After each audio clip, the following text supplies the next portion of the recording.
The tarot is a deck of cards often used as a means of consulting and interpreting facts, present, past, or future, dreams, perceptions, or emotional states. Its origins are believed to date back to at least the 14th century. The technique is based on the selection of cards from a special deck, which are then interpreted by a reader, according to the order or arrangement in which they have been selected or dealt. The tarot deck is made up of 78 cards, divided into major arcana, which are 22, and minor arcana, which are 56. The word arcanum comes from the Latin and means mystery or secret. The origin of the tarot is poorly documented. Ordinary card decks first appeared in Christian Europe in the kingdoms of the Iberian Peninsula, most likely brought from the east by the Arabs. Other authors affirm that the Gypsies, in their wanderings through European countries, promoted the tarot as a divinatory system. There are, in fact, those who maintain that the tarot managed to survive the Inquisition, since the Gypsies did not represent priority objectives of the inquisitorial jurisdiction. So they and their well-known esoteric practices and personal belongings managed to escape persecution and the stake and reach our days.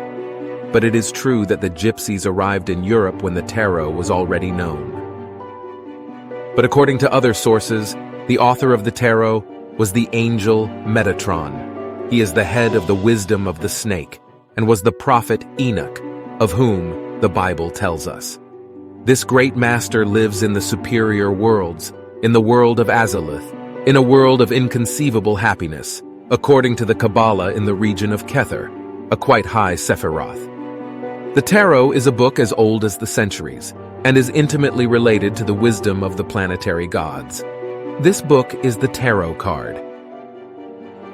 The Ace of Swords symbolizes fire. The Ace of Cups symbolizes water. The Ace of Pentacles symbolizes the air. And the Ace of Wands symbolizes the earth. All the 56 cards of the minor arcana are based on these 4 aces and on the 10 numbers of our decimal system. The minor arcana from 23 to 36 are related to the earth element, from 37 to 50 with the water element, from 51 to 64 with the air element, from 65 to 78 with the fire element.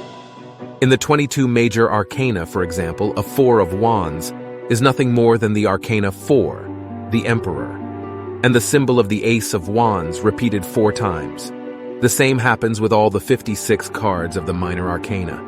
Interpret these cards intuitively, combining the natural element with the major arcana, and the question will be answered.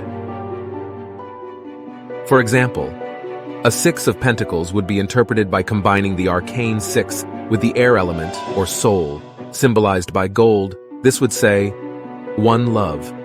The sidereal gods often answer us by showing us a tarot card. Then we intuitively understand the answer given to us. The intuitive Kabbalists, just looking at a tarot card, understand what fate has in store for them. The Kabbalists of intuition understand everything with the heart. The intellectual Kabbalists want to solve everything with the mind. The Kabbalist of intuition is only guided by the voice of silence, the innermost. These tarot cards are the language of the superior worlds of light. These tarot cards are the hidden wisdom of the sidereal gods. The authorized Kabbalist only moves under the voice of the intimate. When the intellect wants to combine the tarot cards on its own, it falls into mistakes. Tarot, so sacred, so wise, has become a poker game in the different card games that are there to amuse people. The people forgot their laws, their principles.